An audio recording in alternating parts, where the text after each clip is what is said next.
Hello. Tonight we're going to talk about sequences that are defined recursively. Remember, for a sequence that's defined recursively, in order to find the next term of the sequence, you need to go back, rewind to the previous term, and do something to it, add something to it, multiply something to it, in order to get to the next term. There's some symbolism with these recursive formulas that you have to understand, though. So before we do any problems, let's just look over here.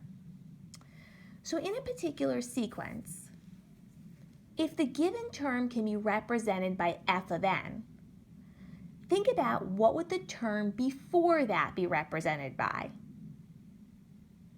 It would be one less, so it would be f of n minus 1. For example, if this is really the fourth term, this would be the third term, because this would be f of 4, and then this would be f of 4 minus 1, which is really f of 3.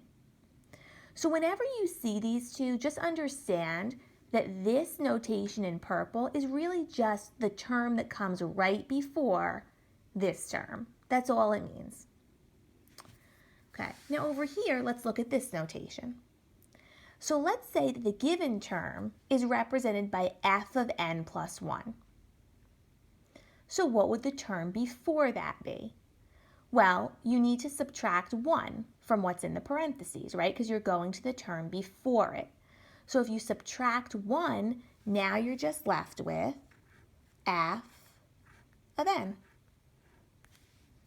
Because the minus 1 cancels the positive 1. So you're just left with regular f of n. So again, this just simply means that this term here is right before this term. So if here we're talking about term 4 plus 1, so the fifth term, this would just be the fourth term. Okay, so let's do a problem to see how this plays out. In your packet, please turn to page 15, problem number 4. This is a question that appeared on one of the Common Core Algebra Regents exams. So in this problem, it says if f of 1 equals 3 and f of n equals negative 2 times f of n minus 1 plus 1, then f of 5 equals what? So you need to find the fifth term. But this is not an explicit formula, so I can't just right away plug in 5 and get my answer. So let's see what this really means. So f of n is the term that you're finding. Then you have negative 2, and there's no symbol in between the negative 2 and the f of n minus 1. But it's really just a multiplication sign. That's all it is. So if it helps, draw that in if it helps you to see it. So you're doing negative 2 times this plus 1. Okay, so let's look at this. You have an f of n here and an f of n minus 1 here. So remember we said that that just means that this term, f of n minus 1, is the term that comes before f of n. It's just one before it. So we can call that just the previous term. So this whole thing, we're just going to call the previous term.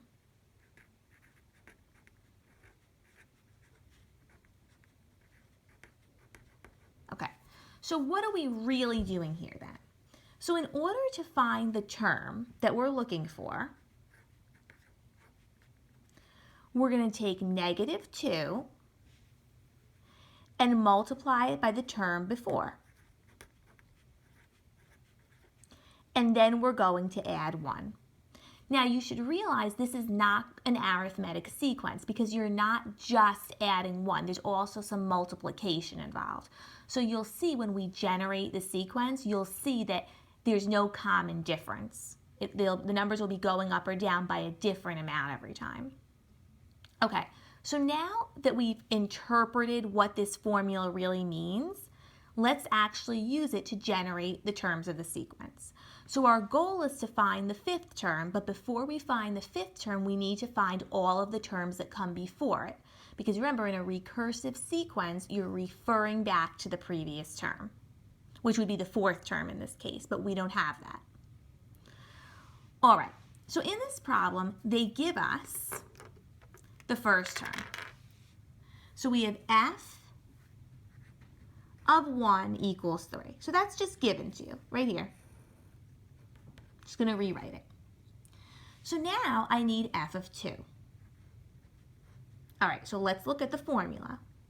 So the formula says you're going to multiply the previous term by -2. So we're going to do -2 times. Okay, so now you have to go back to the term before. Well, the term before is just 3. And then we're going to add 1. So this is going to be -6 plus 1 is -5. So in order to generate the second term, we just went back to the previous term. In other words, in order to get f of 2, we went back to f of 1. Okay, so now we have to generate the third term. Now you're going to use the same formula. This is the formula that's given to you. So you're going to use the same thing. The only thing that changes is that previous term that you're plugging in. Okay, so now you have, again, so it's -2 times, okay, so what was the previous term? The previous term is f of 2, which we found was -5. So you're going to plug in -5, and then we're just going to add 1 to the end, just like our formula says. So -2 times -5 is 10, and 10 plus 1 is 11. Okay, then f of 4, same process. -2 times the previous term, which is 11. And then we're going to add 1. So here you have -22 plus 1 is -21. And then now we're going to get to our final answer. So f of 5, -2 times, our previous answer was -21, and then you add 1. So that's 42 plus 1, so the fifth term is 43.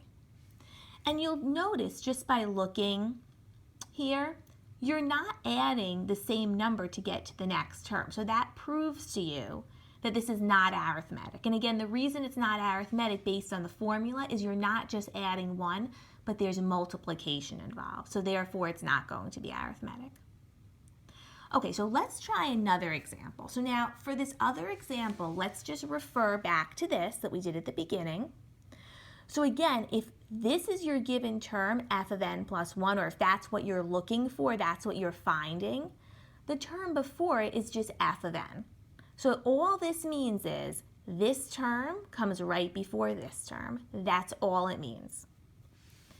Okay, so now in order to practice this, on page 15 of your packet, now let's look at number 5. This is also a question that appeared on a recent Common Core Regents exam. So this one says, if a sequence is defined recursively by f of 0 equals 2, and f of n plus 1 equals -2 times f of n plus 3, for n is greater than or equal to 0, then f of 2 equals. Okay, that's a lot of information. So let's break this down. So here what they're telling us is term 0 is equal to 2. And your goal is to find f of 2. So you know that f of 0 is 2. And you need to find f of 2. So you're going to have to find f of 1 in order to find f of 2. And I know that because it said that the sequence is defined recursively. So whenever it's defined recursively, you have to refer back to the previous term.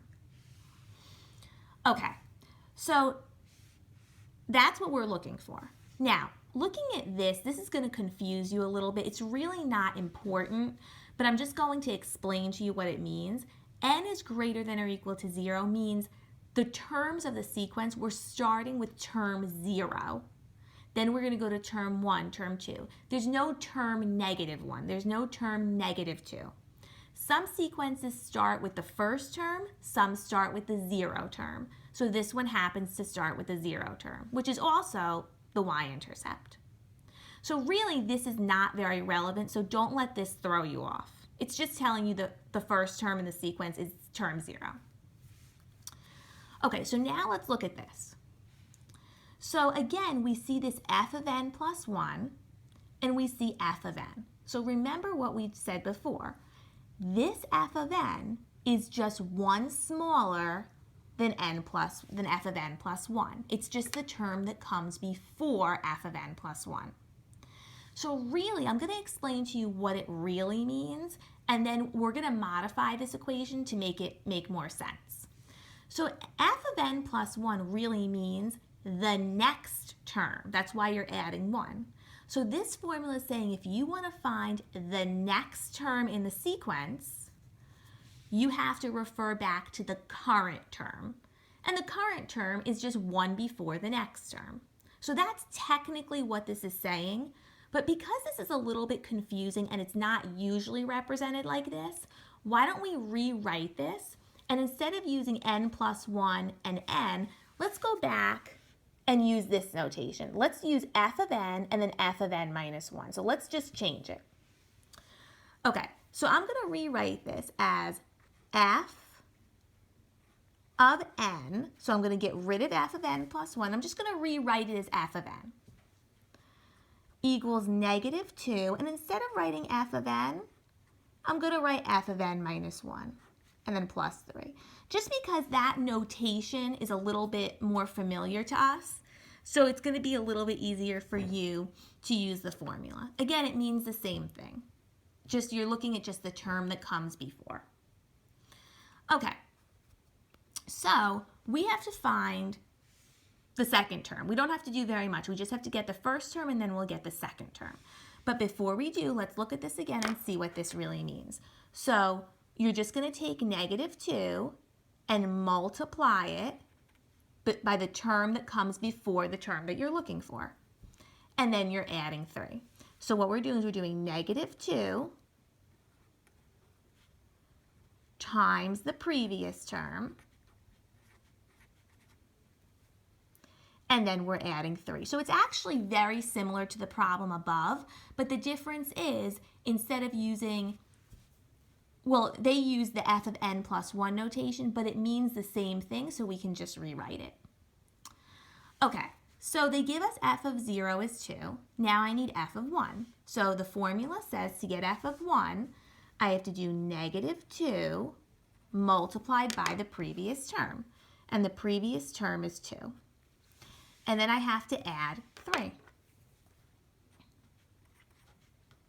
So that's -4 plus 3 is -1. All right, now I need f of 2. So again, based on the formula, I'm going to do -2 times the previous term, which is -1. And then I'm going to add 3. So you get 2 plus 3 is 5. And that's it. That's your answer. Okay. So when you see these kinds of problems, they are very overwhelming, but you just need to look at the equation they're giving to you. Before you start plugging things in, just think, what is this really representing? What do I have to do? What's the rule that this formula is trying to get me to understand? That's it. And once you can interpret what these symbols mean, then it'll be easy for you to use the formula. So just remember what we said up here and what we said over here. Because if you understand that symbolism, that's pretty much the key to understanding recursively defined formulas. Thank you so much for tuning in and good luck.